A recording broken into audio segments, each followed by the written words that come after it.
Hello, everyone, and it is I, GetSelious, and joined by my partner in crime, SithScott. And as you may have seen some earlier videos, or this is your first video, we've been playing a lot of Windjammers lately, and we have some opinions about the game, and this is a full review of it.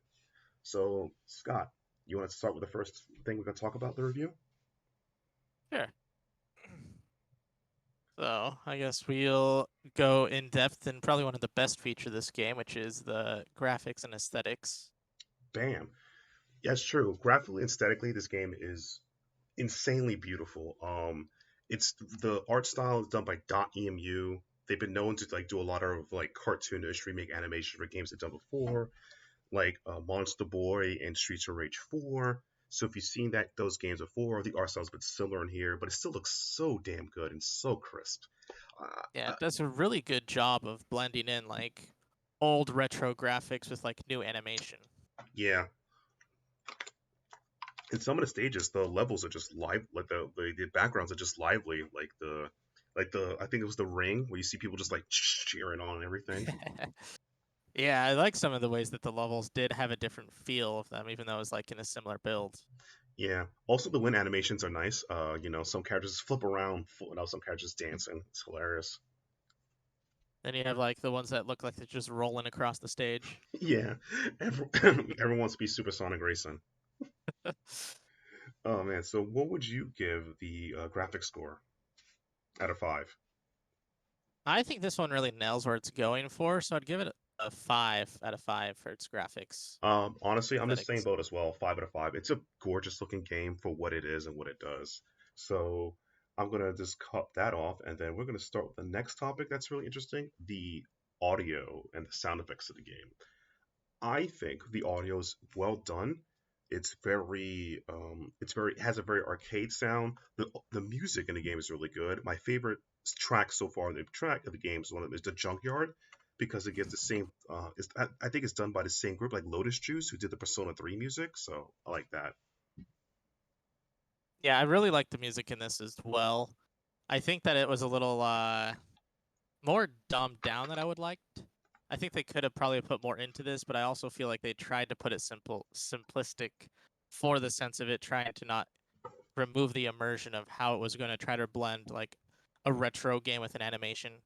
Yeah, I was expecting a little more like chip tunes or there are some 8-bit tracks in here. I was expecting a little more like a more 80s vibe music, maybe something like Miami Vice, some little synth rock, synth pop, I would say. But I think it captures Yeah. all of it very well. I'll give the music a solid 4 out of 5. That's just my take. How about you? Yeah, I'd say 4 is probably what I'd give it as well. That's true. That's true. That's good. All right, we're going so far. This game is getting really good scores. This game. All right. Now we're gonna talk about probably the most important part of the game, Yeah. the gameplay. Okay. Two different mindsets. I'm a person who played the original Windjammers younger. I would go to some fighting game tournaments, such as Ultimate Fighting Game Tournament, which is no longer around, and Frosty Founcing, uh, and to play Windjammers and mystery tournaments, whatever. So I have a bunch of experience playing this game, um, and I think it captures a lot of the original aesthetic of the original games very well. The super meter, the lob shot, all the tricks, it takes the trick of my tricks doing the game very well. The gameplay's smooth. Um, it captures all that well. Scott's a new person, so here's his take of the game.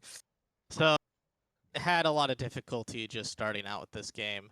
Um, you'll notice when you first boot it up that it has a menu for a tutorial instead of an actual, tutorial that helps explain what you're trying to do. So a lot of my initial first playthroughs of this game, and I was just trying to like learn how the characters moves and the move sets, was basically just straight lobbying the disc at people and wondering what the heck I'm supposed to be doing. Right.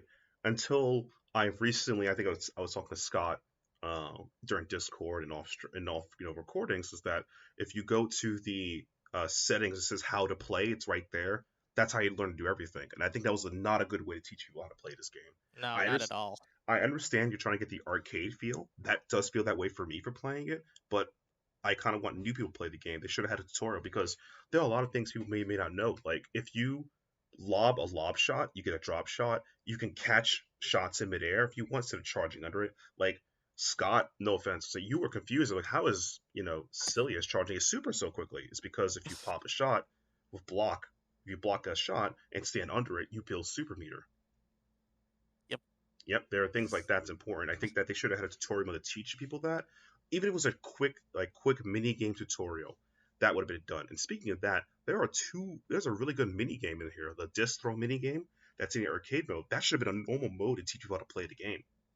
100%. It helps a lot with like the reaction and stuff. Like when I first did the arcade mode, I got past the first guy and that was it. I died to the second guy like a bunch.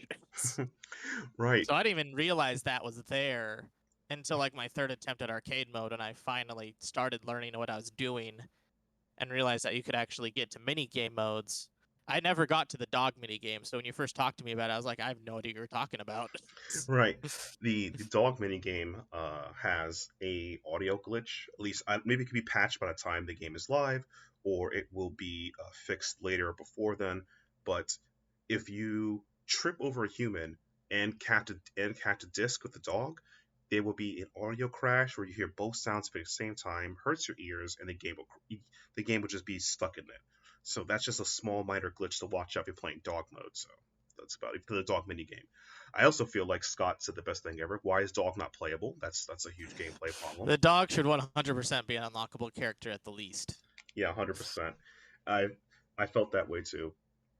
I also think that on another scaling too is that again the game has a lot of type of shots and tricks you learn from quarter circle four to half circle throws, etc. Again, tutorial mode will help with this, but the gameplay wise, even if you, I don't think you could play this game. Looks like it's hook and play, but not. But there's a lot of things that's cool. The game that does work, like hitting slap shots, cool like super special attacks, countering supers, using your counter super to counter a super. There's a lot of cool mind games and tricks you can do in this game to play very well. Or I joke about it, the straight shot tech. The person expect you do so much just straight shot. Yeah, very seldom are you actually thinking that someone's just gonna hit it straight at you. So you just try to like move until you realize they did that, and then you already wanted to move away from it. True, and I also like the game has really interesting stage formats from like casino stage to the junkyard stage to the lawn stage with bumpers, without bumpers, and each stage has a very interesting way of their point system how they score. Some of them have the standard, I think. The middle is the 5 points, and the corners are 3 points. Some will have the corner 3 points, and the middle is 5 points. Some stages have them different sizes, so it has to make it tricky what points you get. It's very, like I said, the stages are well done, the characters are well done and played. The game plays smooth when you play, you know what you're doing. But getting to know what you're doing is going to be a hard and tumble scenario, at least for some people who are new. People who play the game before have experienced it will probably pick it up easily. So for that, I'm going to give the gameplay, for what it is, a 4 out of 5, but with an asterisk because it's hard to get to that point. When you get to that point, you know what you're doing. What about you, Scott? Yeah, I was thinking of either a 3.5 or a 4. So But that's just because my experience is a little more negative in the sense that I didn't know what I was doing. right. So that's how both our takes of it. From someone who's played the game in the past before, it's cool. It does a lot of things well. We get 2 new characters that you may not have seen from the original, so that's cool. And a lot of the original characters are back in this game.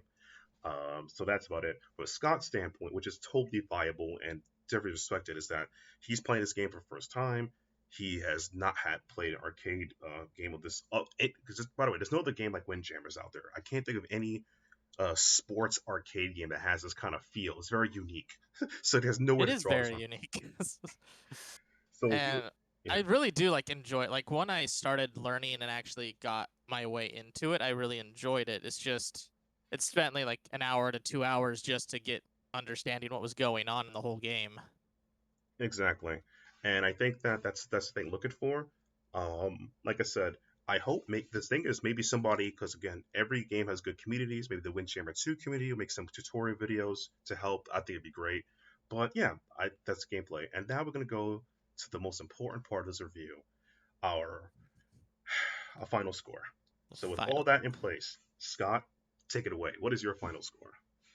I'd say my final score for this is easily a 4. Um, Everything that they wanted to go for, they did fantastic. I think the only problem I have with this is it's going to be really difficult to get people who haven't played this, or even or haven't played the first one, into this kind of game, because you said it's very unique, and it's not something you're going to be expecting going into this. Exactly. And so not being able to like learn the ropes is going to be very difficult when all you have is here's a button menu. Exactly. I give the same game the same amount of score, a 4 out of 5. I recommend this to anybody. The only thing I think the net code of the game is pretty solid. Scott and I played a couple of games with each other, and we live very far from each other diametrically, so it's good. The only thing I would want for this game again, please make dog playable.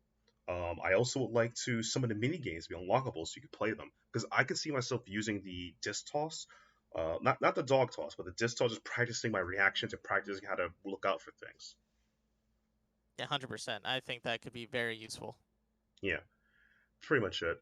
And I guess with that, that is our final take of Windjammer 2. If you guys enjoy this review, please share it amongst your friends on social media. Give the video a like, a comment down below. Be sure to subscribe to the channel. It really helps us out and keeps you informed for the next content, as well as give us a follow in the links below of our content. You go catch us on Twitter, livestream, etc. This is GetSelious and SithScott signing out on Windjammers 2. See ya.